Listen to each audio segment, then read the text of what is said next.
tonight. I'm Lisa Daly. With me today is R.G. Belsky, who is the author of the awesome Clare Carlson series. And we are super excited to be doing this book launch party tonight. So let's do some. We have some people already to say hi. Everybody's excited. So let's say hi to some folks. Jennifer Brown says, hi, Lisa. Hi, RG. Thanks so much for being here today. Hello. Awesome. Oh, and everybody should know two things. One, this is all new experience for me. Thing to see how this all goes, and this virtual event. And two, I do badly need a haircut like the rest of the world, but this is it. I too need a haircut. I'm like really, looking like a shaggy dog over here. Hi, Barbara. Thank you so much for being here today. Mary's here. Hey, Barbara. Mary Pappenfuss. Mary and I worked together at the New Coast for many years. Oh, that's Hi, awesome. Mary. Thanks so much for being here today. All right, Ross is here. Oh, Larry. Is this Larry? No, but it's Larry. If it's Larry, I know Larry Roberts from the Killer Coffee Club. It's a great place run by Nikki Bonanni up in Ithaca, and I've been there a lot of times. Larry, good to have you here. Awesome, that is fantastic. Valerie Horowitz. One of my favorite people, Valerie with my books, and she tells me she likes them. And boy, you can't ask for more than that, Yeah, you can't. Thanks, Valerie. Hi. Watch this on our TV. May not be able to chat after it links. If you are taking questions, here's one. How would you compare newspaper newsrooms to TV newsrooms? All right, well, we're going to talk about that. I think that is a fantastic question, and thank you for asking it now, just in case. We're going to do a little intro. We're going to talk a little bit about the book, and then we're going to talk about the newsroom questions. So, Valerie, we're going to come back to you on that one. All right, let's say hi. Oh, Ocean View Publishing says hi. Fantastic. Hi. All right. Bill Thomas. Bill Thomas. So William Thomas, I should say, is my oldest friend in the world. We met when we were fresh in college in Ohio, and we're still good friends. And Bill, he's up in Michigan. Good to see you. Another newspaper guy, another longtime journalism guy. This is going to be a fun night. I love it when you get like a group of media people together. Super fun. Jennifer Brown says hi. Lisa, thank you so much for being here, Jennifer. William Thomas says, congratulations. Marilyn Matlick is here. Thank you so much. Hello. Can you hear me? Because I'm frozen here. Can everybody hear me? So Marilyn Matlick, every time I see one of these things, I get memories flying back. Marilyn, of course, worked many years for me. And I don't want to get in the whole story here now.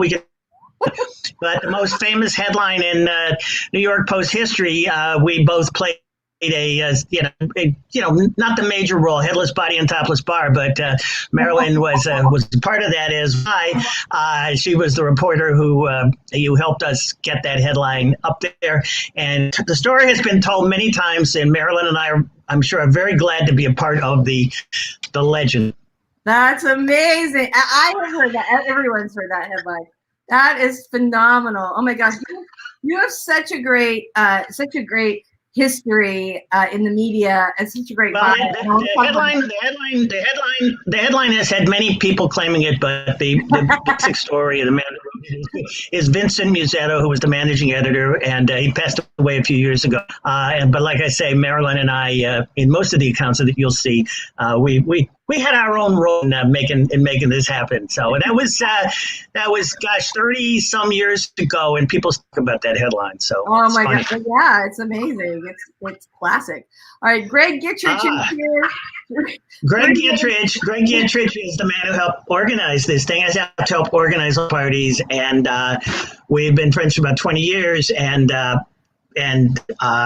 worked together for many of those years, both at the Daily News and NBC. All I'm going to say is he worked for me when I was at the Daily News, and I wound up working for him at NBC.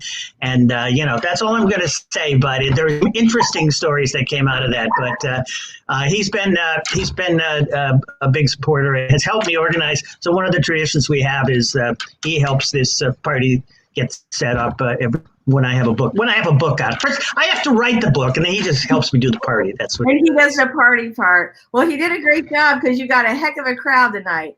All right, Leslie Blatt says, "Hi, Dick. Les and Leslie are here. Thank you so much for coming tonight.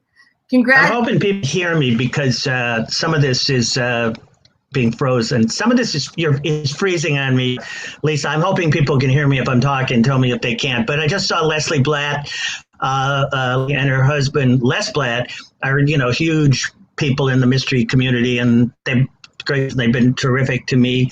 It's really good to see them. And Gabriel Valjean, same thing, a really good author in his own right. I've read the last couple of his books. Gave him an author blurb on his latest one. He's lives up in, I think, around the Boston area. And so all good to see him. The trouble with all these people is normally if you're a mystery author, you see all your mystery author friends at all the conferences and all the events during the year, and it's kind of it's a fun thing. And this year, of course, nobody is allowed to do anything, so we have to talk like this. So it's good. It's good to see some of the. It's great. It's absolutely great. I know. I think a lot of people are missing the different conferences. I know Thriller Fest is working really hard right now to try and put together a whole program. But yeah.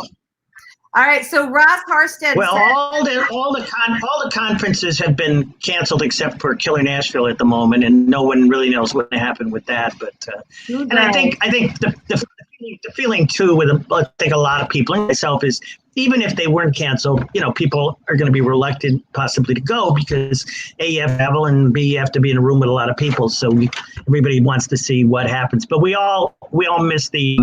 We all miss the community of getting together. We still have the community. It's just we're not in person. So right, but now we can be all together. Ross said loved the first two books in the series, so he can buy this one. Hopefully, that means if you love the first two, you should this. It's the same character and different story. Obviously, I can't write the same story for everybody. But seriously, if you like one, I think you'll like the other, because they're the stories are in the same mold, which is journalism, which is about a reporter, in this case Clare Carlson, tracking down a complex story. It's also about the characters. So if you like the character in the first two books, you'll like the characters. It's the same person. So. And I think this book is the best one of the three. Like I really love this one, and I am clearly. So and the check will be in the check will be in the mail afterward, Lisa, for saying that. Thank you, but but thanks, because several people have said that, and that's for an author, that's a good thing to hear, because the last thing you want to hear is, well, the first book, the second book was okay. This, it's like you want to, and the fact that a lot of people have said, I like the first two, but I think this one is maybe even better. So that's really high praise when you hear it, and it's just good to know. It's fantastic. So we're gonna take some more hellos because you have a lot of people who want to say hi, and we're so glad about that. I do want to mention that your bookstore sort of sponsor tonight is the Mysterious Bookshop in New York City. And yes, please do. Right, you were originally planning to have your book launch party there, and unfortunately, because of the pandemic, the bookstore is closed. Yeah. And I love the fact that they wanted to do this event with you. And so if you guys want to find the book tonight, there is a link in the description below to the book, and right on the Mysterious Bookshop site. And it's actually right on their homepage, but this the link in the description will actually take you right to the book page. So I just want to say thank you to all of them. They are fantastic. And obviously, this is such an important bookstore in the mystery community. And I love the fact that they sponsored this virtual event. So yeah, super excited. All right, so let's take some more. A lot more people who want to say hello. It's breaking up a little. I hope you can hear me. We can. You just keep talking, Dick. We can hear you. All right. I hope. Hey, so I wanted to say something about that, Lisa, because a party was scheduled at Mysterious Bookstore for May 5th, and a lot of the people who are on this have been at my previous booths, and obviously it's a whole different thing, and we go out and we have drinks and everything. But yeah, Mysterious Bookstore, it's such a great place. I was looking at pictures, recently, because Facebook does. You were doing this, and there's pictures of me there, and it's such a beautiful store for people who've been there. There's like books just to the ceiling everywhere around, and the people who run it are great. It's owned by Otto Penzler, who I discovered when I met him at some point that he's a former newspaper guy, and he worked at the Daily, so we wound up talking about all that. So all the people that have been there, Tom and I think Charles, Nina, because some of the people have changed, but it's really important for anybody on this. I really would ask anybody on this event tonight, if you're going to buy the book, and I don't know why you wouldn't buy my book, get from Mysterious, because not only is it because they're helping me by this, but also because it's just important to support all these smaller independent businesses at this time, and it's a great thing for New York to have it, and so anything I can do, I'm really happy, and so please buy the books afterwards from Mysterious. I can't sign them like I normally do, but there might be some where you can send out cards or something afterwards. If somebody really wants to sign book amounts, they think it's going to be super valuable one day, then who knows? There are people like that, but Well, I think that's completely awesome. And they are such a wonderful bookshop, and it's so important for us as readers and writers to support all these indie stores, and they really need it right now, especially New York stores. So, all of them. All right, let's say hi to some more folks. Everybody's here. Valerie Robin says, "Hi, Dick. Now what?" I feel like that's an inside joke.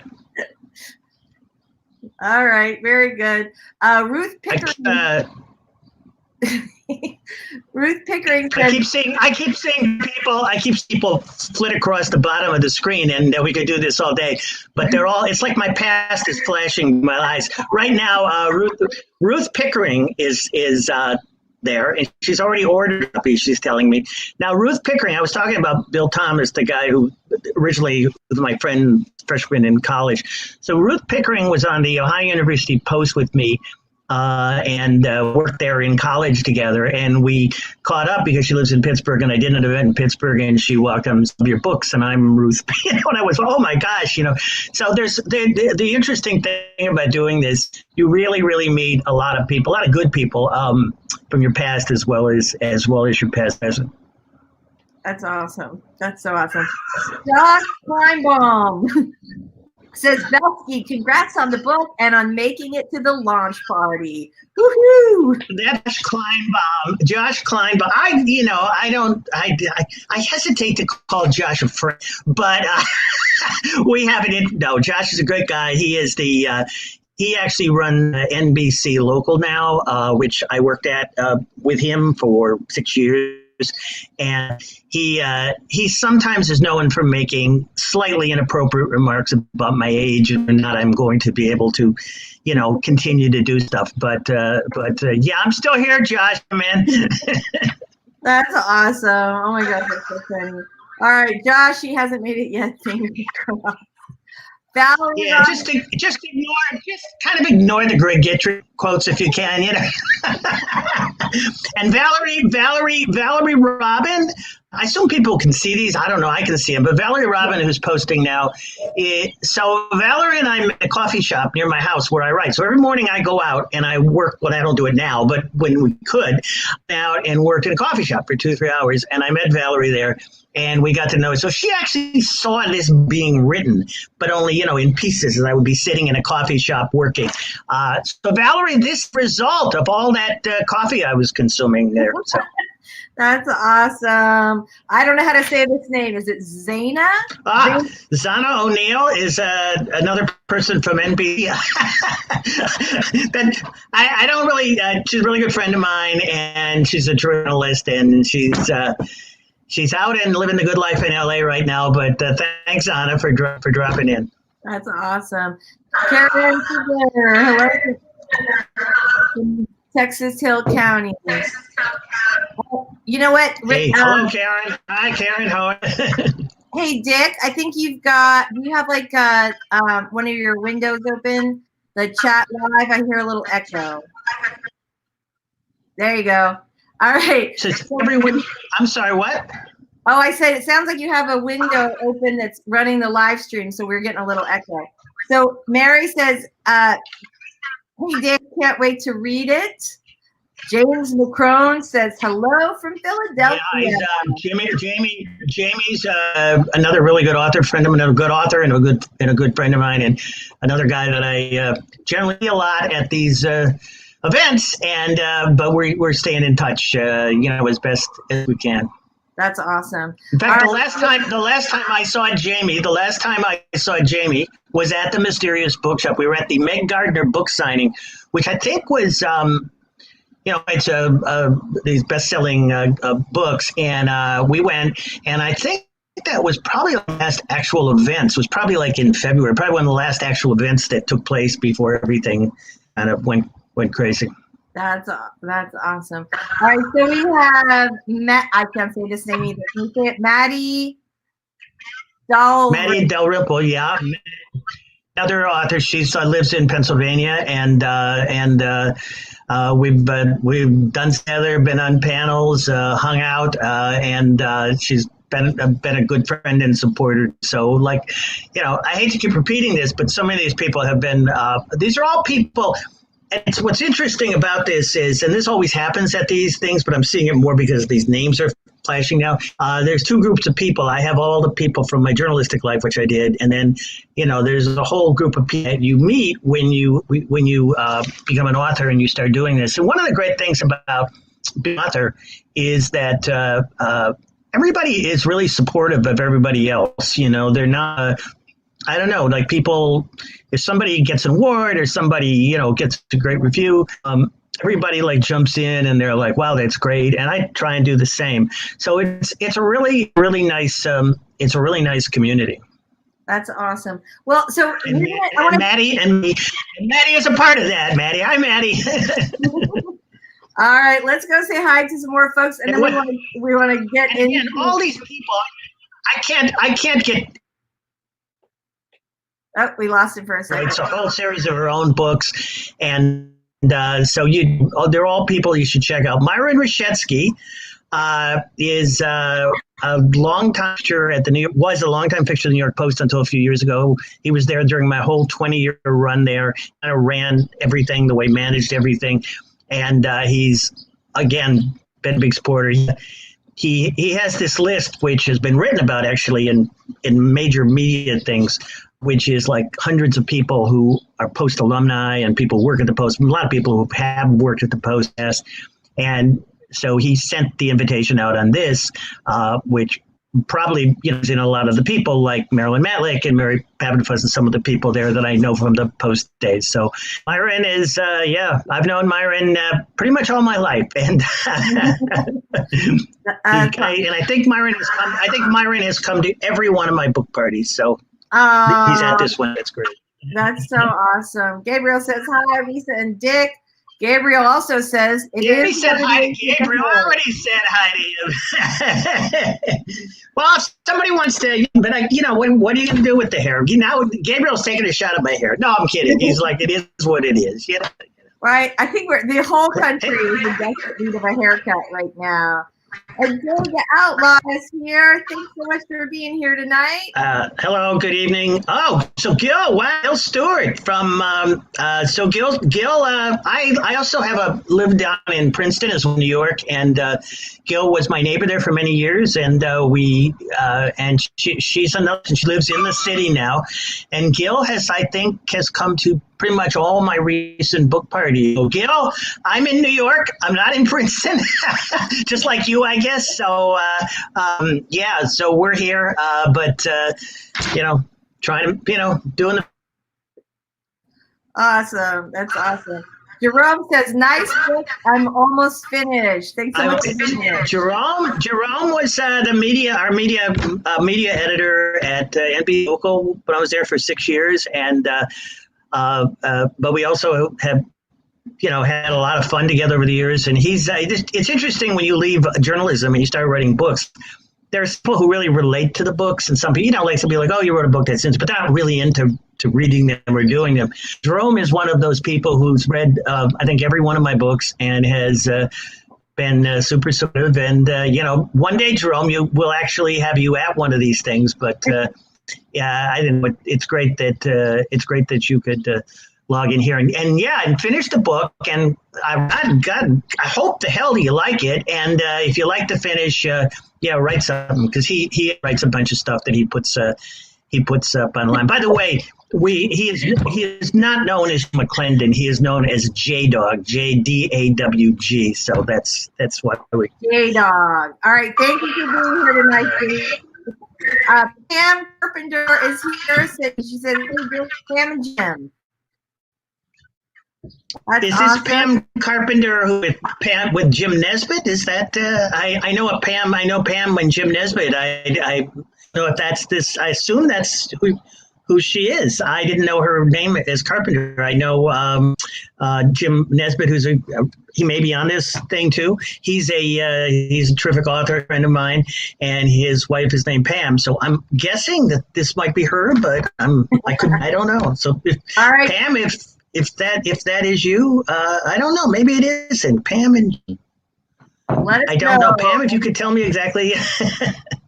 Damn it! Now you know this guy. I do. Gavin says, nice hair. Thank you so much for being here. Bonnie Phillips is here. Thank you so much. She says, congratulations. Oh, Charles Salzberg is here. You skipped right over the fact that Devin Goodwin was commenting on my hair. Charles Salzberg. I hope we don't have to dress up for this. So Charles was the one who posted. He's doing a lot of these things. He's an author, but he does a lot of them without wearing pants. And Charles, you don't know if I've got pants on or not. I mean, you can't tell. You don't know what's going on down there. So. I don't want to know if you are not wearing pants, Dick. I just don't want to know. It's nobody's business. You're making enough fun of my hair. I don't want to go into whether I'm wearing pants, but it is, that is the issue with these things. How. First off, you got to get pajamas and actually get dressed. It's a little different than your normal thing. And then, the question is, how dressed do you get? So. All right. Well, okay. So we want to we have so many people saying hello, which is so awesome. But I want to talk about this for people who did not work with you in the media at some point. I want to talk about why. Yeah, I had a whole book here, and I'm just kidding, but we should talk a little bit about the book, I guess. Yeah.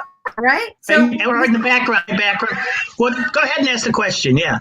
Well, so my first question is: everybody here, not everybody, but a lot of people here have worked with you in some capacity in the media. So let's just go through the highlights of your bio, because you have worked for some really places. Yeah. It's interesting because I think it's kind of maybe not half and half, but there are a lot of people who I'm with authors who sort of know about it, but aren't familiar, directly familiar with my media thing. And obviously there are people in the media who sort of know about my author thing. But at the media, the short version is I spent I went there. I was in Vietnam, and when I came out of Vietnam, I got a job as a reporter at the New York Post, and I stayed there for 20 years and wound up for most of that time the city editor and the Metropolitan Editor. And this was during the height of, the tabloid hate when the New York Post in the 80s and late 70s, and then by the 80s was selling close to 1 million a day, and there was Son of Sam and all these incredible stories. Everybody got there from the papers, and the Post was this huge thing. So that was great fun. So that I did 10 years as news editor of Star Magazine, and that also was. People don't realize now with all the website stuff around younger people, with all the websites around and, TMZ and everything, that people got their entertainment news for quite a while from the supermarket tabloids, and we would sell several million a week, and it made a lot of money for people, and we did some great stories. We broke the Bill Clinton sex stories, we did a lot of OJ stuff plus the celebrity stuff, and then I did years at the New York Daily News, the other tabloid in town, and I was the Metropolitan Editor, and then I wound up being the Managing Editor there, and I did that for 5 years. And then from 2008 to about 2010, I worked with NBC, which was a really great kind of change because what I was doing then was the thing of digital. And the first 4 years I was working on the NBC local sites like WNBC and stuff. We were redesigning them and putting those out. And the last 2 years with NBC News, and all the people are putting out the nightly news and Today and all that stuff. So it's been a very wild run, and there's a million stories. And like I say though, I've been in the business all this time, but if you actually Google me, the most you'll find is Dick Belsky, and you'll see a lot of stories about Headless Body and Topless Bar, which I had only a small part in. And it's funny, like the things that you're I guess the old thing is you just got to show up, things will happen. And, you show up in the office that day and, stuff happens. But no, it's been a wild career. And then in the last 5 or 6 years, I put out pretty much a book a year, and I've been writing full time. And I've done the Clare Carlson series. This is the third book in the series. And there's another one that will be out next in 2021, which will be the fourth in the series. And before the series about another newspaper guy, I tend to only write about stuff I know about. So all my books are in New York, and all my books are set in the media because I hate doing the research, and I don't really know much else than that. And I have to, just being in a newsroom, you pick up the up. So I'm really a classic case of the author who writes what he knows. Mm-hmm. Well, so this is something I find really fascinating because you have, Clare Carlson is this great character. She's this reporter. So how much of this is true? And how much of it is based on your long and storied history in the in the news? Well, it's the question of the headlines and all that, and the truth is a lot of it isn't true. I mean, the what's true is energy. I think what I try and convey, the kind of the craziness that goes on in the newsroom, and this when you read the books, you'll see like. There's stuff going on around Clare Carlson all the time. She's doing crazy stuff. Other people are doing crazy stuff. Everybody in the news is kind of colorful and nuts. And all that kind of stuff is true. What isn't true is, being a newspaper person or a TV person, just like any other job, you go in every day. A lot of days boring. You just got to do some stuff. They're not particularly interesting stories. So in a book, you need to kind of turn that up. And, one of the things I always get a kick out of is saying and pointing out is that the best of my knowledge in all my years in journalism, I don't know any newspaper reporter who ever actually solves a murder on their own. I mean, there may have been, but I can't have one who actually solved a murder on their own. But in my books, it happens all the time, and in all other books too, because that's where the fiction comes in. In other words, you take real life incident, but then you kind of you make it more interesting. And I've told it. One of my favorite stories is the Raymond Chandler story when he was, who wrote the greatest mystery character ever in Philip Marlowe. And he got a critic who said to him, Philip Marlowe isn't a very realistic character. That's not what PIs do. He's not really. That's crazy. No PI gets hit over the head every time he walks in a room, meets a beautiful blonde client in his office every day. And Chandler replied, "You're absolutely right. He's not. I wrote about what a PI actually did all day, going over divorce papers. He said nobody would read me." So that's kind of the approach. I take the basics of the people I know, and I just write a story about it. Is it real? No, but it's based on real things. So hopefully that combination works.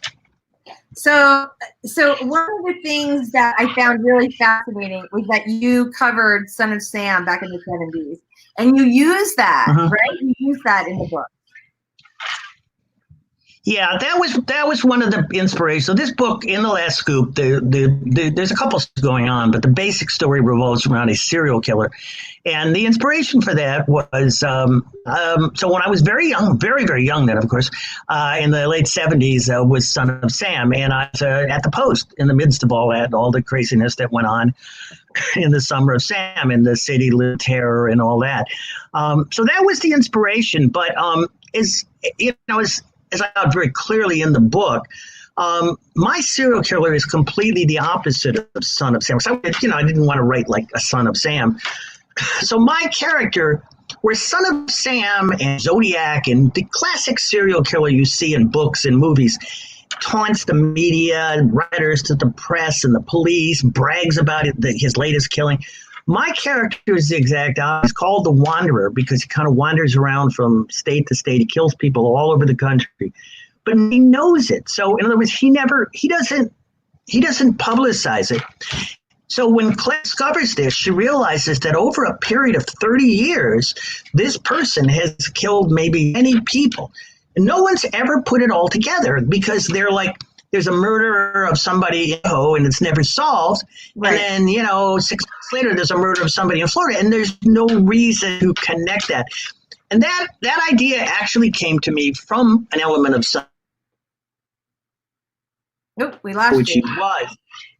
Which was killing for a year and a half. She was. Right. Say Can that you hear me? again. So everybody thinks Son of Sam was killing people for like a year and a half. But the truth is, only Son of Sam for maybe like 4 or 5 months, because before that, the police never put them. They had unsolved murders, but there was a period in early '77 when they were like, wait a minute, the ballistics match on this, and they suddenly realized that they had the same person. Because unless the serial killer announced, nobody knows that one murder is necessarily connected to the other murder. So that's kind of what I tried to do with this thing. And I call him the Wanderer because he also doesn't just kill in one city. He travels around the country, and that's based on an old song from my high school days called Wanderer by Dion, where he says, I roam around from town to town, pretty girls. And I kind of thought that was a good name too. So the media gives him that name. That's cool. That's great. All right. So we're going to say hello to, so you have so many people here today who want to say hi to you. So we're going to take some more hellos and good wishes. And then I hope they're all people I hope there's not any people that I owe money to or anything. But go ahead. Yeah. We'll see. We'll see. All right. So Sheila says hello. Hello, Sheila. Thanks so much. Hello, Sheila. Sheila's another one of my author people that I missed this year because, because of all the things, but Sheila lives out in LA too. And she's been, we met at, I think, Thriller Fest and Killer Nashville. And she's been super, super great. She actually read my book recently for Killer Nashville. And she's been great. She's been great. I'm surprised she gets my books before I even know she has them. And then she's, putting stuff up about them. And so I really, really appreciate that. That's awesome. That's awesome. Look who it is. Nalini. So Nalini is my agent, and she's down in Florida. Thank you, Nalini. None of this would be possible without you. So Nalini is the person that, and I could tell you many, many stories, and we went through a number of books, but it's funny because when you talk about the Clare Carlson character, the first book I ever showed Nalini when I tried to get her as my agent was a character very similar to Claire.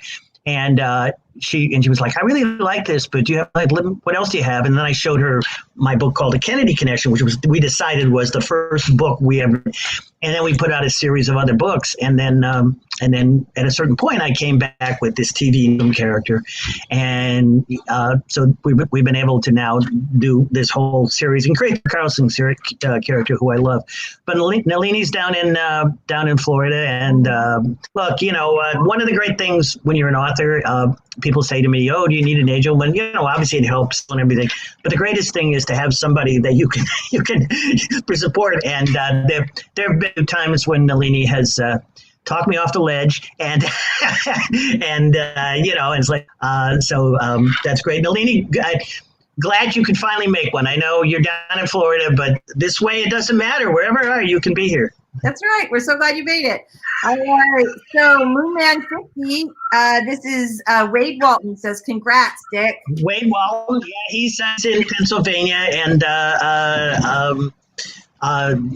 there's a lot of people from a lot of different bookstores. There's a great mystery bookstore right outside Harrisburg in Mechanicsburg called the Mystery Bookstore of Mechanicsburg, I think it's called, and it's run by a woman named Deb Beamer. And I've met a lot, including Wade, at these kind of events in Pennsylvania. So again, it's just interesting how traveling around, you get to meet so many interesting people. How many people you're connected to? I know. All right. So, hey, Dick, it's Russ, but for some reason it's coming up as my daughter's screen name. Hi, Russ. Yeah, well, Russ and I know Abby, but I know Russ. Russ and I, very similar to the thing I mentioned before about Monsieur. Russ and I had lunch in Manhattan.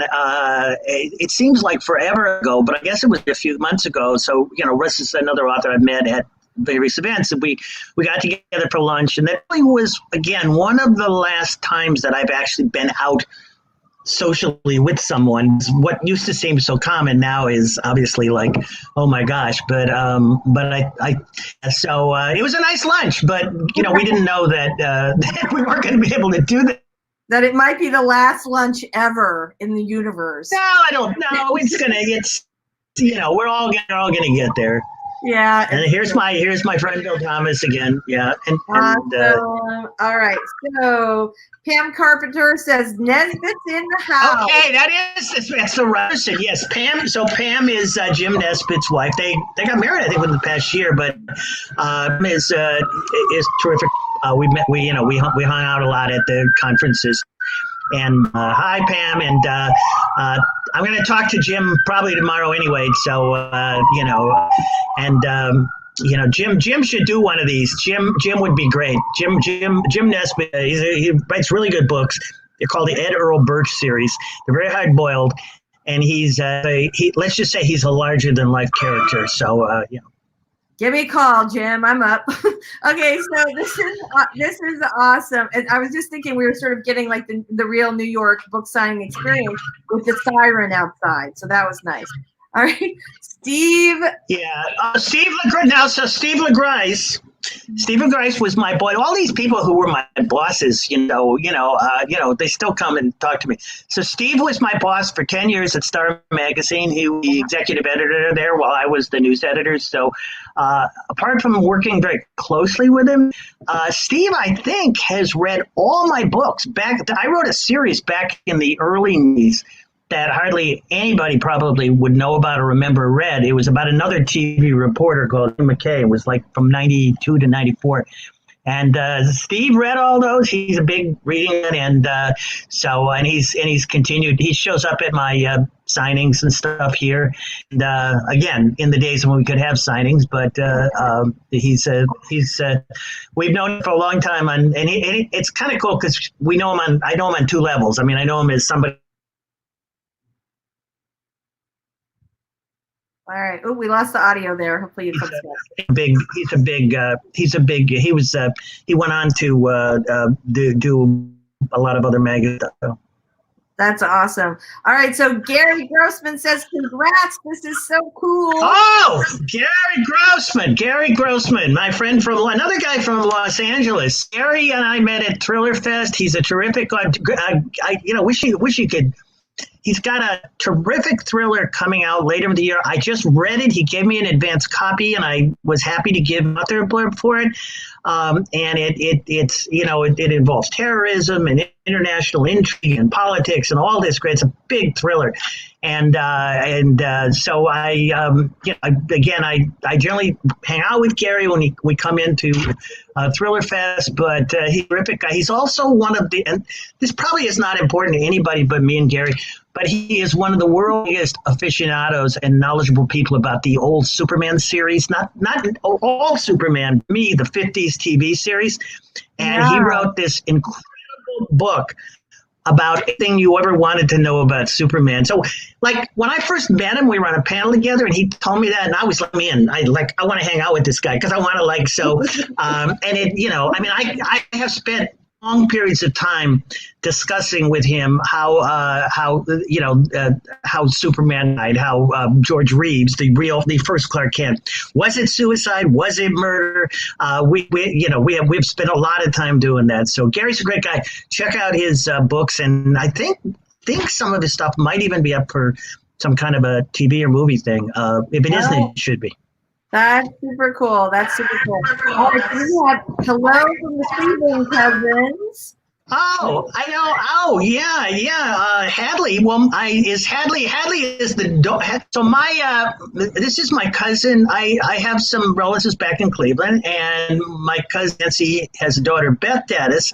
And she's got two daughters, Beth and Amy. And this is Beth, I think, but their dog is named Hadley, who's adorable. And I'm assuming that Hadley hasn't actually logged in. I'm assuming this is Beth.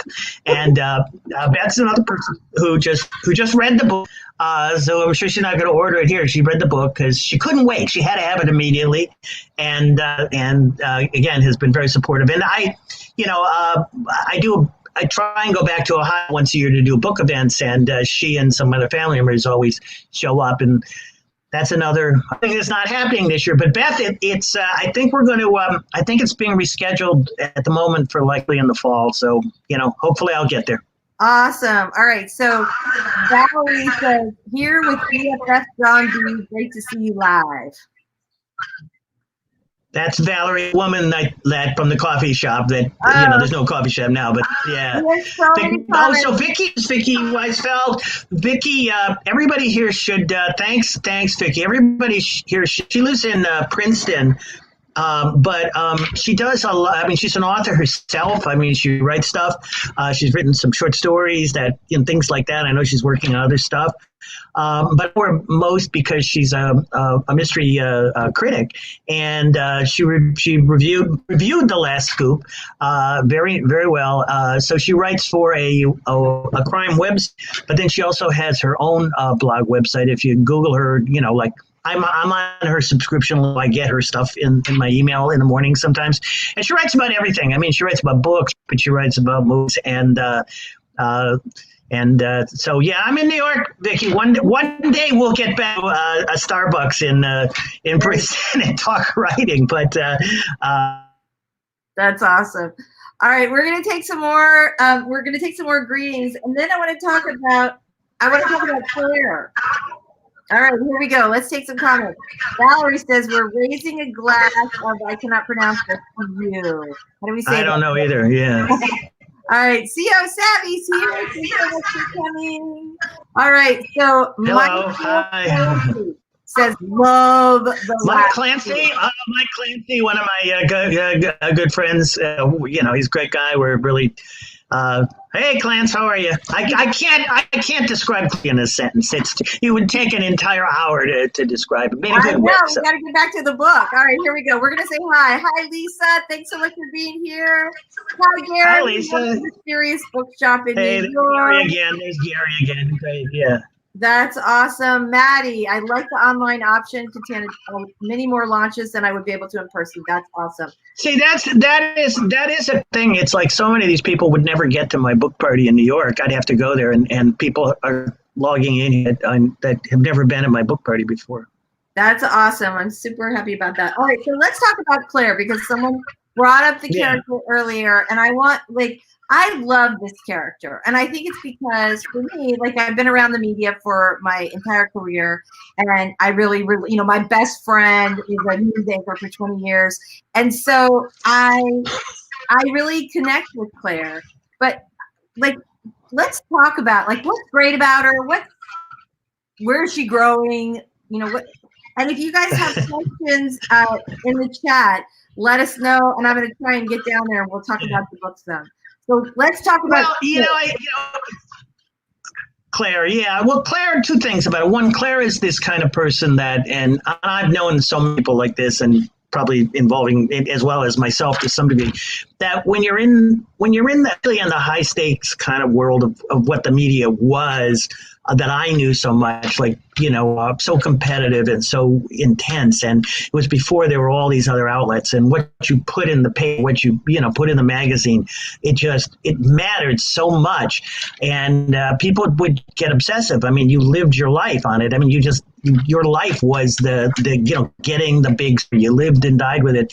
And, as a result of that, with most people, their personal life suffered because, there are very few people that can have it all, that you can be devoted to this and doing all this great stuff. And at the same time, you have a great relationship with somebody, you have a family. So there were so many people that they're, like Claire, who I describe as being, she's a great journalist. Her personal life is kind of like a train wreck. She had 3 marriages. She goes through romances, I try and just draw upon that. Now, beforehand about this idea of how has she changed over this series and how she goes. I guess I would say she hasn't changed. I mean, on some level, she has to a degree, because there's a backstory which I get into in her personal life, which has to change, which I'm not going to talk about because it'll screw up people reading the. But I kind of always liked the kind of Larry David approach that he used on Filled, which is nobody learns anything. There's no lessons here. Nothing changes. There's no hugs and crying at the end. It just goes on. And to a degree, Claire in the 3rd book and in the 5 done is still making like a lot of the same mistakes she makes in terms of men. I mean, she's a good person, but she goes with her emotion, and she screws up relationships for all sorts of reasons. And I just know so many people like, and I don't know that can change, because it's like a lot of things. It changes, and she's not very interesting, because the key to any character, to me, whether I'm reading it, somebody else's, or when I'm writing it, is their flaws, because you got to like them. Right. They be flawed, because if somebody is happily married and good, they're good. She's a good mother, and everything is fine. That's great in real life, but not very interesting in a book. Right.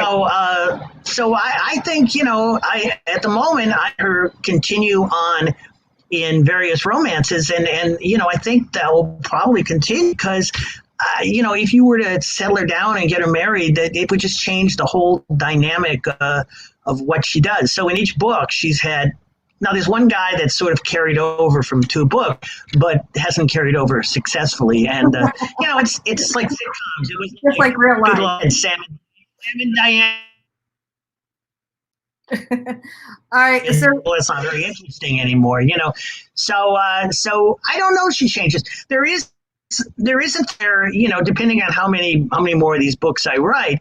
I mean, she is approaching 50, so there are things that, she does talk about things like, I kind of want to get my life together, I kind of want to do it, but thus far in the book hasn't, and I'm kind of glad she hasn't, because I think she's a lot more fun when she's, she's kind of living this life that she does, and at the same time is like chasing after stories, and at the same time she's doing it.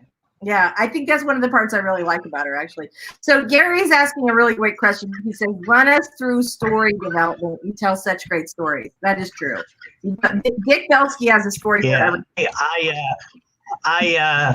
Story development. Yeah. What is story development? Here's the way I write, and everybody writes differently. I mean, I interviewed authors who are bestsellers, and they'll write like a 200-page outline before they even write the book. They'll spend all this. I basically have and I've always done this. I have an idea of what the book is going to start, a general idea of the ending of the book. And I have absolutely no idea how I'm going to get beginning to the ending. And that ending may well change by the time I get to it. And I just kind of write every day and see where it goes. I raise a lot of questions in the beginning of the book, and sometimes I'm raising questions. How the hell am I going to answer this? But I'll raise an issue, and then I'll back and figure out a way to answer it. Look, I'm not the only person who did this. I was on a panel not that long ago at BoucherCon with Hank Felipe Ryan, who's great best-selling mystery author, right. And we were talking about this, and she's like, in the middle of every book, I have no, I'm never going to figure this out. There's this panic that goes on, and like I. Nope, we lost you.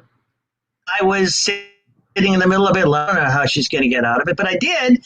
And, the people at Ocean View, the advanced people who read it, like, oh, wow, it really reads. It's great. It flows. But that's my story to them. Not everybody does it that way. And it's just, I like to just, and the other thing is not just the story, it's the characters. I find you might have a character that kind of grows as you're writing. And you might have thought the character would be in one chapter, but then you're like, I kind of like this person, man or woman. And then the character becomes a much larger character. And so that happens a lot too. That's awesome. That's awesome. All right. So we have Rich here who's saying, we put like 4 messages up. Dick. He's like raising his hand, like Dick. Yeah. Rich is like many of us. Rich is a longtime journalist who now writes novels. Rich actually won the Seamus Award, and we can tell a lot of stories about that. But it was great. He actually won the Seamus Award. He writes about a 70s newspaper reporter, and he showed me one of his books when we first knew each other, because he said, why don't you read this, because I know you were there. And I was like, oh, thank you, because he wasn't, but I was. And so he writes about a lot of the events that took place. And he's like Son of Sam, and things along those lines. And he won. He won the show, which is a big award. And he's another analyst. So my God, he's got to be a good guy. So. That's awesome. That's awesome. All right. So Danielle Friedman says, congrats from good old Arkin and baby Sam. So there you, Danielle. Okay, Danielle is another person from NBC that I depended on. She was one of my. There's actually a famous picture of me running a news. A picture of you in a newsroom. There's a picture of me running the NBC news meeting. And Bill is on the side of me, like typing away. And it's a great picture because I'm talking and probably doing nothing. Danielle's doing all the work, which is kind of the way it worked out there. But she's married to this guy, Daniel Arkin. So Daniel Arkin is another journalist. And Greg and I hired him at NBC, originally at NBC Local. And so we actually love both of them, work with both of them. And at some point, these two met. They've gone on to be married, and they have a terrific looking son. And so it's a great story. And Daniel, as you know, I played a little bit of role in your success because, but whether or not you want to, we have a running gag that because we hired sort of on the spot at NBC, and he went on to do great things as has Danielle. That's awesome. All right, so Valerie I didn't see the romance part coming, but I can't monitor everything. Valerie Robbins says, "Can you tell us if Claire's personal connections continued? You have developed a riveting character." I totally agree with you, Valerie. Of course. Of course. I mean, they have to. That's what I was saying. If they don't, it's not much of a story. If she's just going to work every day, you need the personal life trauma going on there. And so one of the things about Claire, somebody said about me, somebody who liked the book said once, which I thought was a great kind of review. They said, there are times I really love Claire. Times I just want to strangle her because she drives me crazy with the stupid things she does. And I take that as like a compliment because it's like you're getting emotion from somebody. And right. So that's kind of what I'm doing. Yeah. Right. Gary here is got some amazing questions. So Gabriel says, YouTube won't let me post a link to Mysterious. YouTube won't let me post a link to Mysterious. That's okay. I don't know. Well, so Lisa, do you know anything about this? I do. There is a link to buy Dick's book, The Last Scoop, from Mysterious, right in the description below. So it's right up near the top, easy peasy to find. So thank you so much for bringing that up, Gabriel. You know what? I can actually post it in the chat as well. So I'll try and hop on over and do that. So, all right, let's take some more. I just want to go back to before I get to Patrick Rizzo and his remark, but I want to go back to Gary. Said that's an interesting question, and I think, say reported. I mean, I hadn't been a reporter since very young because I went on to be an editor, but in terms of reporting, covering, as a journalist, and I think challenging story for me was 9/11 because it was, it was so personal, everything that was happening in the city and to the country. And at the same time, you were going through all the trauma. You had to keep putting the story out. And I assume it's very today with coronavirus. I mean, that's something obviously I haven't been involved in, but when you're covering a story that, that is so personally emotional and traumatic to you in your own life, that's everything, but at the same time, you have to cover it for other people.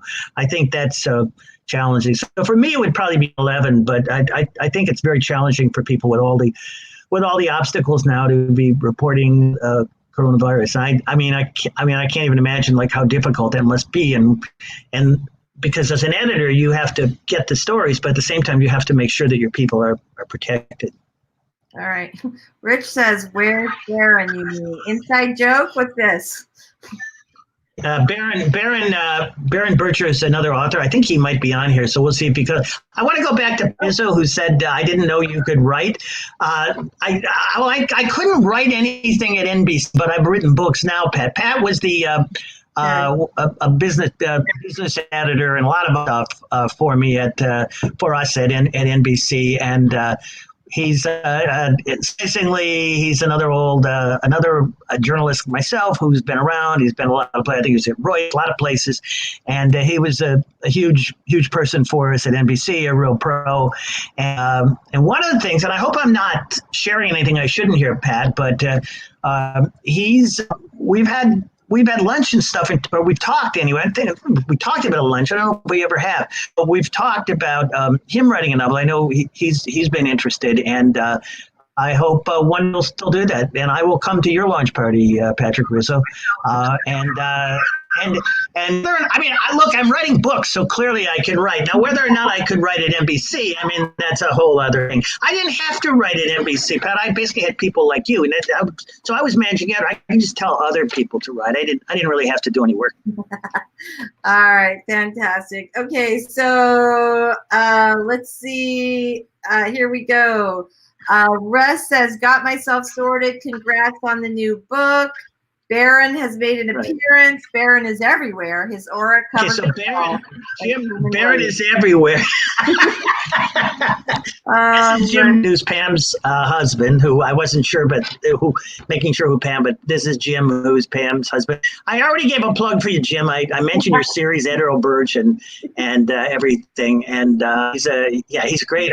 He writes a lot of hard-boiled books, and he's a really interesting, great guy. And we all hang out at these things. Baron Bircher too. I still haven't seen anything from Baron. He told me he's gonna be here, and he's another great writer. He lives up in the north, I think in Oregon, and there's Sheila Sobel's asking for him too. These are all people that we all want to see each other, all want to hang out. Sheila has already promised me drinks and a steak and all sorts of stuff when we see. All these people want to see us. But, we can't get there and do it. Cheryl is here. Okay. Hi, Cheryl. So they're one longtime friend from NBC and has had a great, fascinating career working with celebrities, from Stephen Nicks to Bruce Springsteen, tons of stories. And she was a huge part of what, with Greg and I at NBC, both at local and national. And when I have launch parties, actual parties, Cheryl helps me organize them, getting the refreshments and all that. So organizing I mean, in some ways, this one, we don't deal with all that. But then we have a launch party. It'll be Cheryl that I will be turning to again and saying, help me, Cheryl. And for 6 years, whenever I needed anything done, I always say, whenever I need anything done at NBC, I went to shows. They're like, could you take this for me? And she did. And now she doesn't work for me, but when I need somebody, I still go to show and take care of this for me. And she still does stuff, great stuff. So it's great. I just don't pay her anymore. So we have a lot of people who are going to keep you honest here on this question, but I know that a lot of people want to know, I know a lot of the writers in the audience want to know, how difficult is it to go from journalism to writing fiction? Yeah. Well, I think the advantages are, I think there's a lot of advantages.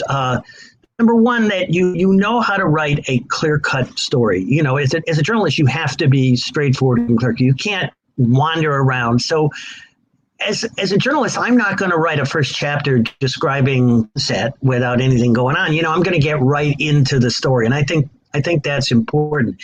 And I think there's an awful lot of journalists. I did a piece last year about all the journalists who have become, good novelists. And, the one most famous one that a lot of people don't know about is Michael Connelly, who's probably the greatest mystery writer of our time over the past 25, 30 years. Michael Connelly started out as a crime writer. He didn't start out. He was a big crime writer at the Los Angeles Times and then went to start writing books.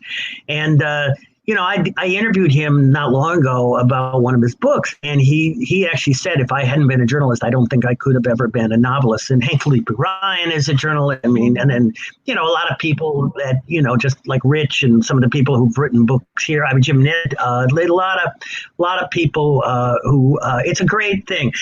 For myself, the big problem I had was I always say, like, I would go too fast. In other words, as a journalist, you have like maybe 12 paragraphs to do this, especially a tabloid. You have 12 paragraph story. You're supposed to put the 5 W's, who, what, why, where, when, in the lead. And that's whether you're trained, get the story out there, get to them fast. Well, you can't really do that in the mystery. If you put the whole story in the first page, nobody's going to read. So what I had to learn is, and I had various people say to me, like, look, but you're going from the beginning to the end too fast. You kind of gotta slow down, and drop clues along the way. And as a journalist, that's a little counter to what you're used to, because nobody puts the lead. Nobody puts the last graph the most important thing, but in a book, it might be the most important thing, might be the last graph. And that sounds simplistic, and it isn't quite like that, but that was really the thing. I had to learn to let a story flow longer as opposed to just telling it. But I think overall, being a journalist is really, I think it's good training for anything, but it's really good training for being a fictional author. Because one of the things I like about things, people like my books, people don't like my books. Very rarely have somebody said to me, "Oh, your books are boring," And I think that's because I'm a journalist, and a journalist can't really afford to be boring. They need to hold the audience's attention, and that's what I've learned, and that's what I try and. I work at like the first sentence of every book.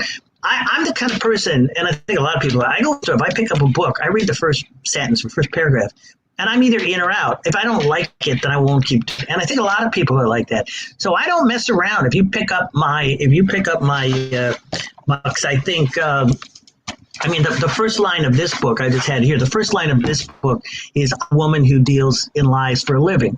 And then goes from there about lying and truth and stuff like that. But it's just, okay, I get her into it. I grab somebody with a quick sentence. And again, it's like I use the example. I don't open with some descriptive piece about the sky or the rain coming down. I can do that later. But I want to give somebody in that first, not just the first page, not just the first paragraph, but the first sentence. And keep them going. Yeah. So what advice do you have because I know we have some folks on here tonight who are aspiring authors. What advice do you have for someone who wants to write a novel?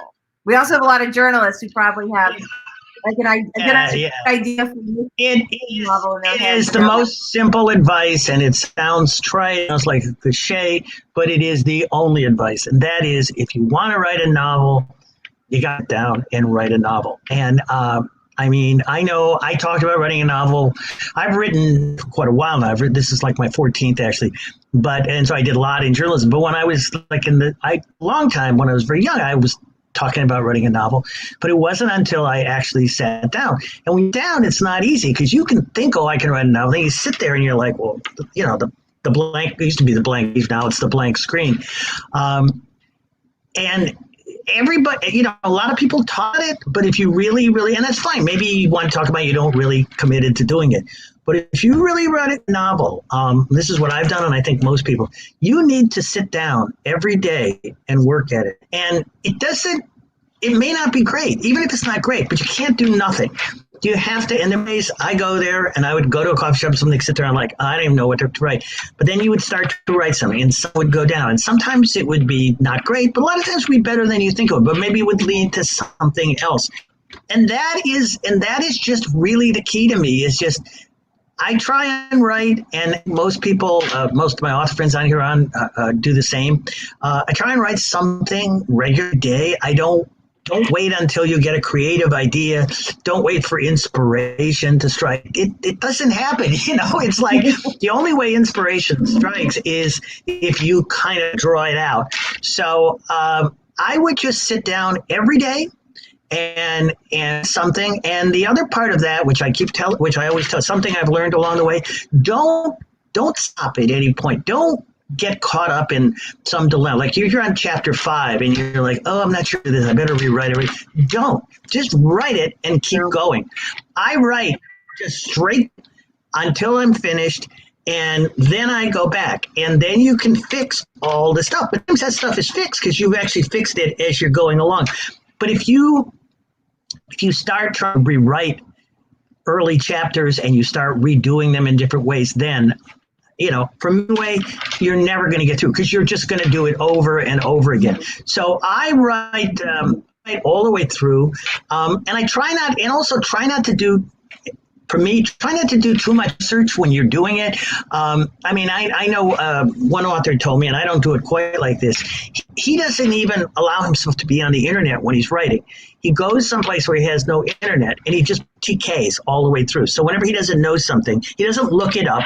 He puts TK, and I said, well, why? And he said, if I look it up on the internet, I'll go down the rabbit hole, and I'll never come out. So he writes it through, and he has a manuscript with, like maybe 500 TKs, but then he goes through it. And I do something similar. As I'm writing, there's a lot of times I'm saying, well, this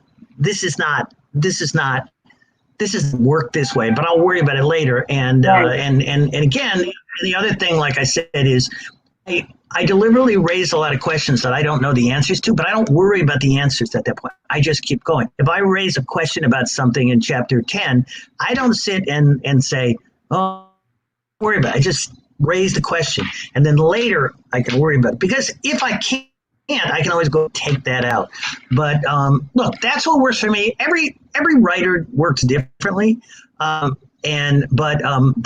I think the real key is just, if you want to write it, it's a lot of work and it's a lot of effort, but you got to just sit down and do it.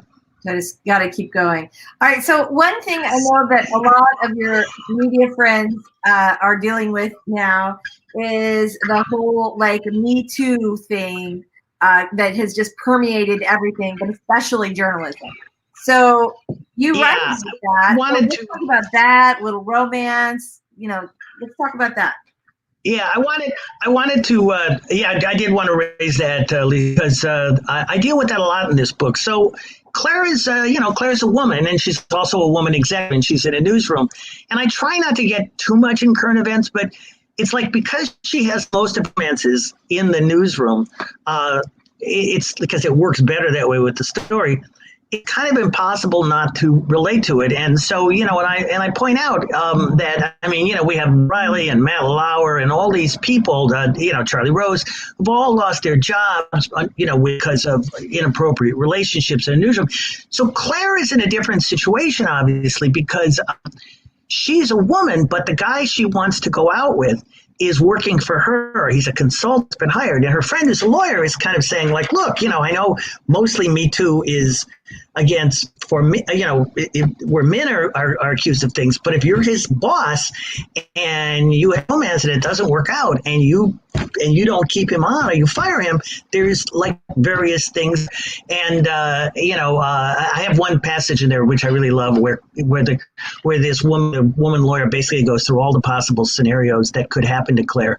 Like he could sue her, she could sue him, and Claire's response is there any possible scenario to this that doesn't wind up in a lawsuit? And it is, and in the end they figure out a way to do this.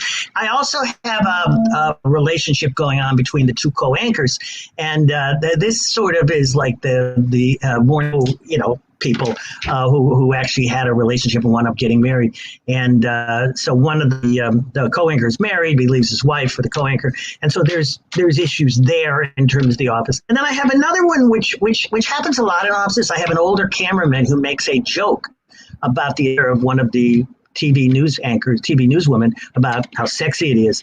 And so Claire has to suspend him, and he basically says, I don't understand. I made that joke for years and nobody ever cared. And Claire says, yeah, but times have changed and this is where we are now.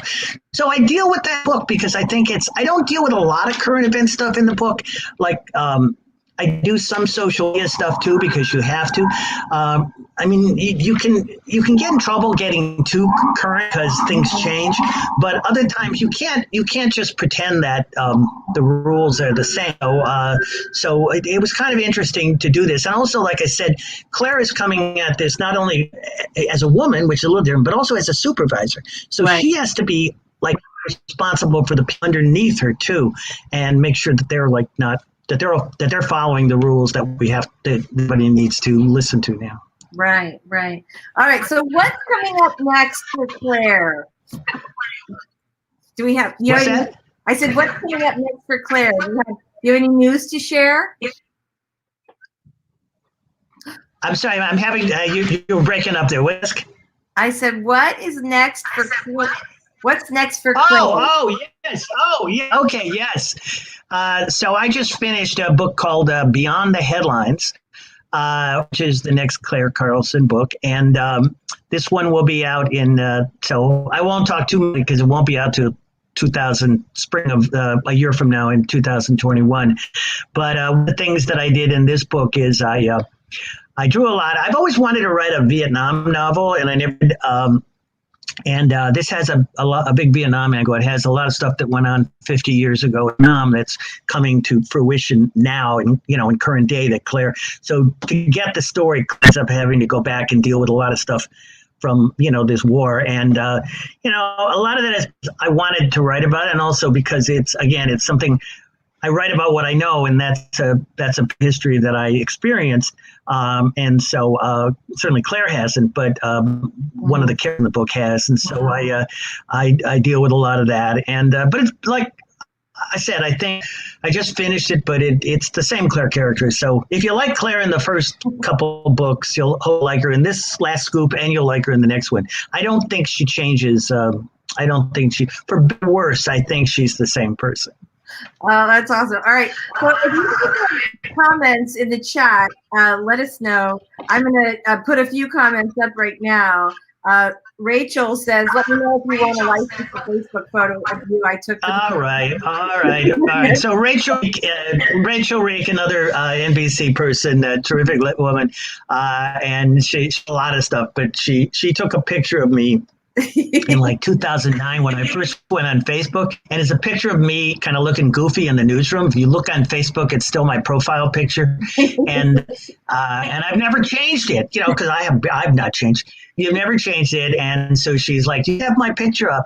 And now I've admitted it, so I guess but yeah, terrific. It's a great picture. It's one of those pictures that like very casual, and I'm standing by a desk and I'm kind of goofy, but lovable goofy. So lovable goofy. You can send the bill right to Dick's apartment because he will be there all week. Okay, so Jim Nesbitt says, don't you think Dick needs a fedora? I do think Yeah. This is a running thing. He and several other people who wear hats think I should be wearing a hat. I'm still looking for the hat. Jim, we'll go hat shopping next time I see you, okay? Oh, C.O. Sammy says, don't forget to hit like. Thank you so much. That's very sweet of you. All right. Oh, we got that one already. All right. So Don says, I already read it, loved it. Oh, good story, great character. So Don Houts is writes for a website called I think Men Reading Books. I hope I have that right. It's like Men Reading Books or something like that. And I think his label is West Coast on the things. And Don has and I've never met him, but he's given me great reviews on a couple of my earlier books. And he said, like, basically he's like, oh, I put you in my power rotation. He throws all these great names in there, like Michael Kahn. So it's really terrific. And so he just recently read my the last and wrote another terrific review on it. And so I invited him here, and I'm glad, Don. I'm glad if we can, we can talk. But it's a great site. I hope Men Reading Books it is, and check it out, and check out Don's stuff and everybody on it. They really do really great stuff. Awesome. All right. So Sheila says, I've read all of them. Yeah. Sheila's also read. So I write. So people know here. I've also written a couple thrillers under a different name, and one's coming out in June. And Sheila's read them all. So yeah, that's what I like to hear. And I like to think it's because it might be because he's sequestered in LA too, just like we are here. Mm-hmm. But it's been great. Oh, that's awesome. All right. So Howard San says, reading it now and loving it. Yeah. Howard San is another guy I recently had lunch with, and probably one of my, again, in the days when we were able to meet, very recently met in my neighborhood.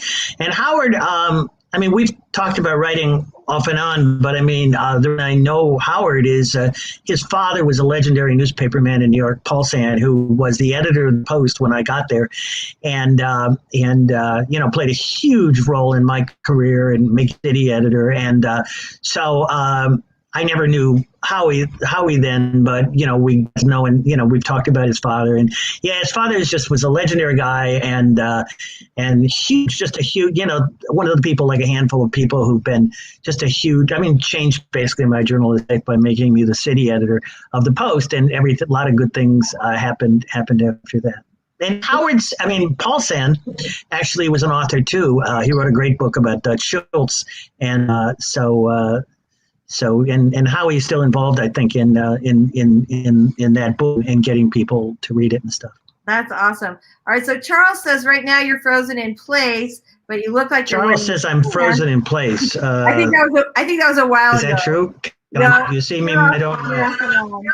Baron says that's just And he keeps asking me if I'm wearing pants. This is getting a little uncomfortable at this point, Appearances. I saw Baron pass by. I saw Mark Schwartz pass by. Mark Schwartz is in my fantasy baseball league, which we don't have right now because there's no baseball.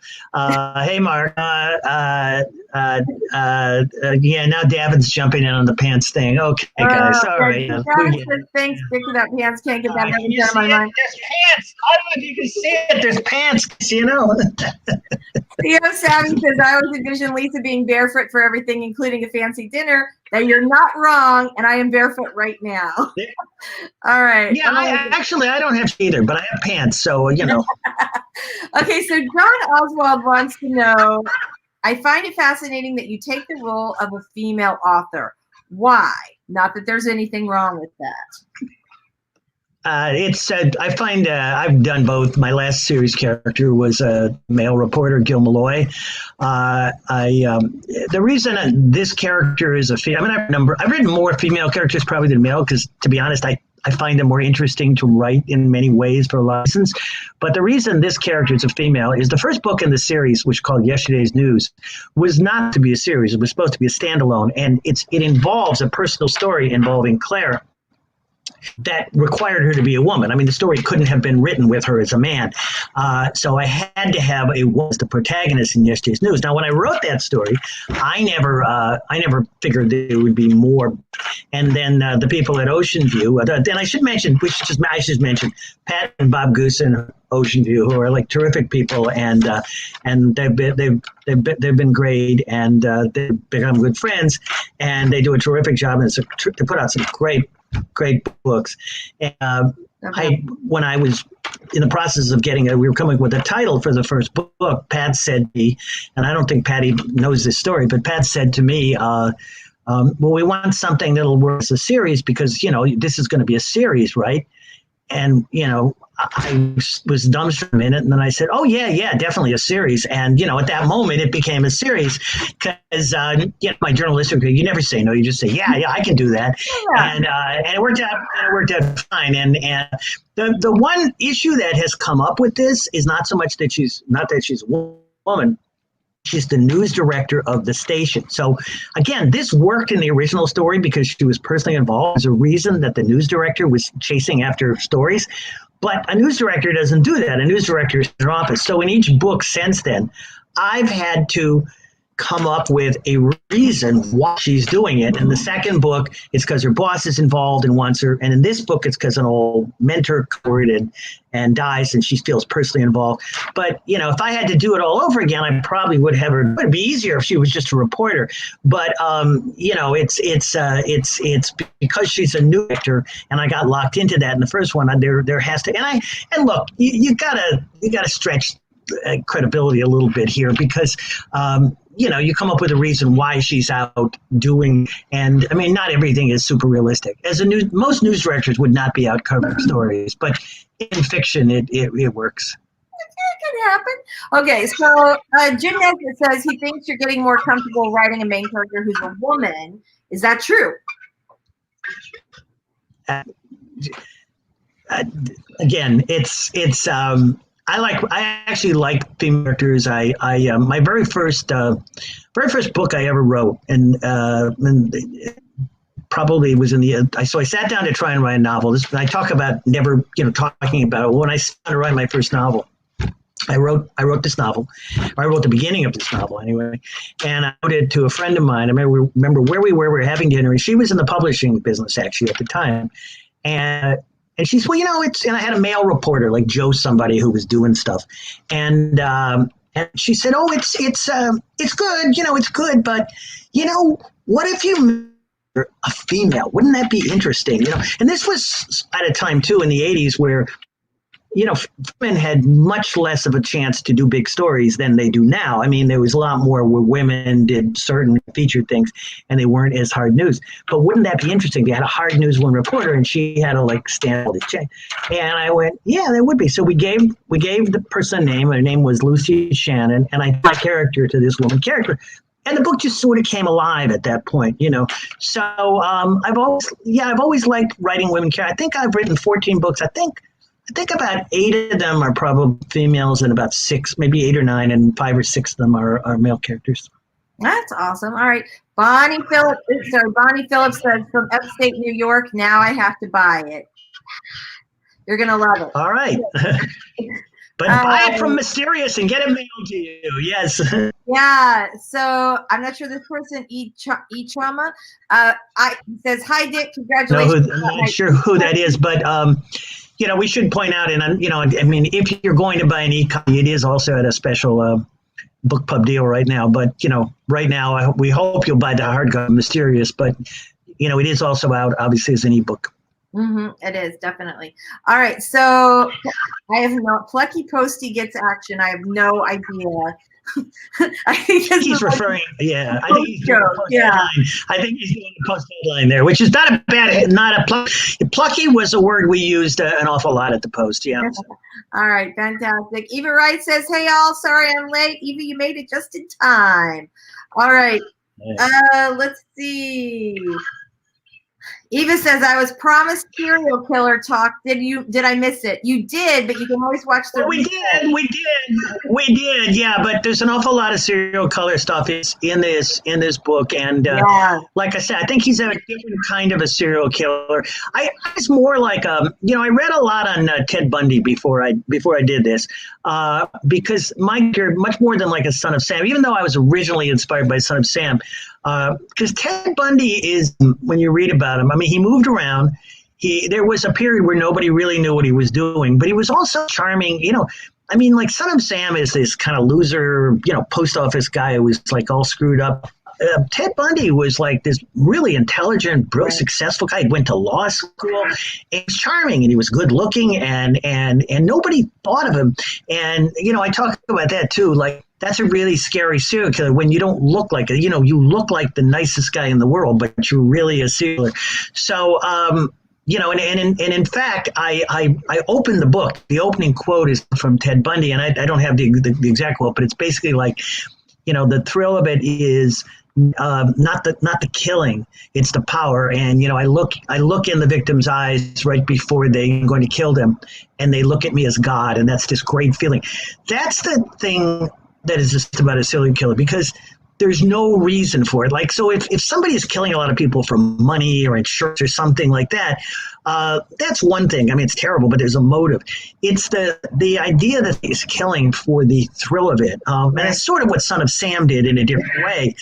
And a lot of not even sex involved. There was no sex really involved in Son of Sam or in some serial killers. And even Ted Bundy, I mean, a lot of it, he, which was weird, would have sex after the person was dead. It would be this sort of like weird thing with the body he would do. And it's really scary, because like these are people who are killing just for the sake of killing. And as terrible as all it is, I needed to sort of get into the heads of some of this in order to create my character, because my character is much more like a Ted Bundy. He's not the kind of person you would look and say, oh, that's a serial killer. You would never know that, which is why he's been able to do this for years and nobody knows it. And so I think it's a little different take on the whole serial killer, Eva. So that's a taste of it. There's a lot more I talk a lot more about serial killers and my serial killer in this book. So. That's awesome. All right, so Hadley, who I think you said was the dog, Hadley's family wants to know if you're planning on killing off another man. A lot of inside stuff here. In my very first book that I ever wrote, the one I just told you about, the very first book I ever wrote, the victim is a woman named Nancy. And this is Beth, my cousin's daughter. And my cousin's name is Nancy. And I've never heard the end of it about. And then I think I killed off somebody named Nancy in another book I did. So I always get this question. I don't think that anybody named Beth or Nancy dies in this book, but I can't be sure. I think we all have. I think a lot of times authors have sort of favorite names that we go back to. I always end up doing that. Like any kind of crazy uncle is always Frank. I have no idea why. All right, Gary says, thanks so much for the shout out. So happy for you. Here we go. Valerie says, it's a 12-year single malt in honor of your British connection. Scotch. Okay. Yes. I guess that means, because I work with a British publisher. I think. I'm not sure. Deborah, love the book. Dick, can't wait for the next one. Oh, this is with Gabriel. Oh, hi, Deborah. How are you? Yeah, Gabriel said you had read it, and I think you posted them. That's great. Another person that I was hanging out with a few months ago down in Dallas at BoucherCon, and now we're all in our own little worlds. But thank you very much. All right, so Deborah says, I like that Claire is growing and changing at a snail's pace. She actually tried to Yeah, so that's good. She may not have That's what I try and do. So that's exactly what I try and do. Like she is changing, but at a slow rate. And so that's kind of what I was trying to accomplish. So I'm glad you felt that, All right. Oh, thank you, Eva. That's very sweet of you. Ruth. Oh, thank you. My flamingo. That's my OU Post friend from many years ago, and in Pittsburgh. And Ruth, I'll talk to you. And we're doing another of these next week at the Mystery Lovers Bookshop in Oakmont. And Ruth is going to be, because she actually lives in Pittsburgh too. So thank you, Ruth. And that's so awesome. Yeah. So Gabriel says the audio cut out and running news sounded like running nude. I was running nude. I did a thing where I ran nude through. You missed that? Okay, well, it was probably for the best. My clothes are back on now, though. Thanks, Okay. Thanks, Gabriel, for pointing that out. Though. That's good. Okay, so Robert Ursula Garrett says, a basic question from a former postie. Have you ever heard of a serial killer who did it for pay instead of some internal mysterious urge? Well, it's the serial killers we think of didn't. We think of Zodiac or Son of Sam or the Boston Strangler or the various ones in California. Most of them it wasn't. There's a question of what is a serial killer? Because like if a serial killer, I believe the definition is somebody who kills more than two people. So if you kill three people, I believe you're a serial killer. Now, if you Black Widow wife who kills husbands for insurance money and you kill five of them, I mean, technically you're a serial killer. If you're a nurse and you're like one of these people who like an angel who kills people, dark angel who kills people for whatever reason in a hospital, you're a serial killer. But when we think, I mean, technically, but when we think of serial killers, I think most of us, including me, think of a killer as somebody who does not kill for a motive. And only kills for, and if they did kill for a motive at some point, it doesn't. I mean, the one interesting one, and maybe the only real female serial killer that I really know is the one down in Florida, and I'm drawing a blank name, but the prostitute who killed a bunch of men hitchhikers down in Florida. And she always claimed that the first was self-defense, but after that, she decided she liked to kill men just for the thrill of it. And she continued to do that. So I think in terms of the kind of books that and most mystery authors do, if you're a serial killer, you're doing it for something other than money. Doing it for money, then you're something else. I mean, you can be a killer, but it isn't necessarily a serial killer. Yeah, that's my definition of it. I mean, anybody can have a different view of it. All right, Very Bad Book says that Silver Lane. And then Eva, I think he's talking about my hair. Yeah. Dick has the writer vibe down pat, given his discussion. So glad you made it with me, BBB. Oh, Very Bad Book. Okay, and I hope you like the book. Hope you like the books. Yeah, Right. Speaking of buying the book, here's the link, but you will also find it. Ocean View Publishing. There you go. There it is. You'll find it right down in the description. It's the second line in the description. There's a link. Oh, here's one for me too. All right, there we go. So yep, you can buy the book right down there. All right, Gary said. And I just want to do one more time, and I know you said it earlier. It's just, obviously, if you're going to buy the book somewhere, it's easier. But really try. I hope everybody will try and buy it from Mr.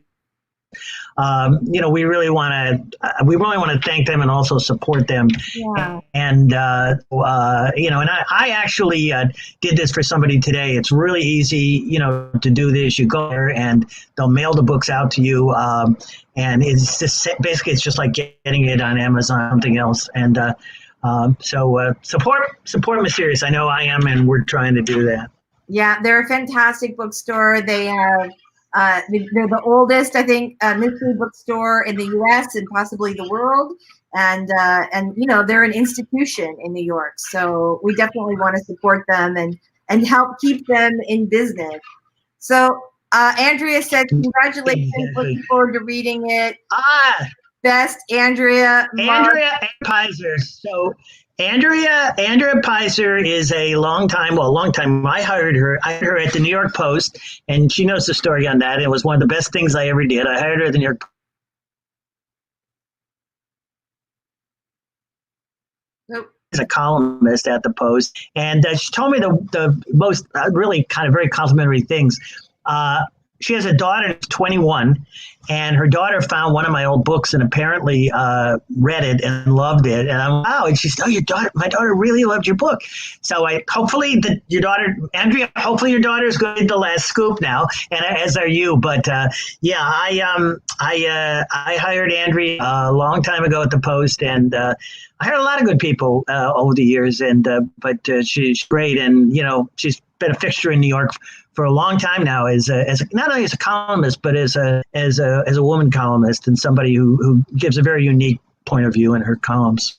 That's awesome. All right, so Baron has an awesome final comment for us. He says, "Nicely done. Congratulations, Dick. Excellent book. Thank you, Baron. Baron is a great writer. He's won a lot of awards. I can't tell you how good his books are. Check him out with all these people. If you check them out. And Baron, I'll talk to you tomorrow. Some of these people I'm going to be talking to, tomorrow. But he lives out in Oregon, and he's won all sorts of awards. This book. He also has a fascinating history in rock music with, groups like the Beach Boys. And I could sit for hours and listen to him tell stories about Tom Petty and the Beach Boys, and and all these people. So he said, but he's a great writer too. That's so awesome. Well, I just want to thank everybody for coming out tonight or this afternoon if you're on the West Coast, right? Because this the last group is so fantastic. It is. I really love it. It was one of those books where I did not stop reading it. I just kept, read it too late into the night, and then got up the next morning and kept reading it out on my patio. I actually sunburned my feet, my toes, because they were sticking out in the sunshine. And it's just a fantastic book. So thank you guys so much for coming out tonight and supporting Dick, because yay, book launch. And also for supporting the Mysterious Bookshop, which is, the wonderful store that I'm sure, especially since we have so many mystery writers here tonight, I know you guys are all familiar with it. So, Dick, what would you like to say to your friends and fans who have come out tonight? Yeah, listen, this has been a real experience. When we talked about doing this, Lisa, and thank you, Lisa, for handling this so well. When we talked about doing it, I thought, this could really work, or this could be a disaster. I don't know, because I'm used to doing a book thing where you're like, what? But one of the things I was afraid of was that at a book party, I walk around and talk to everybody like this, and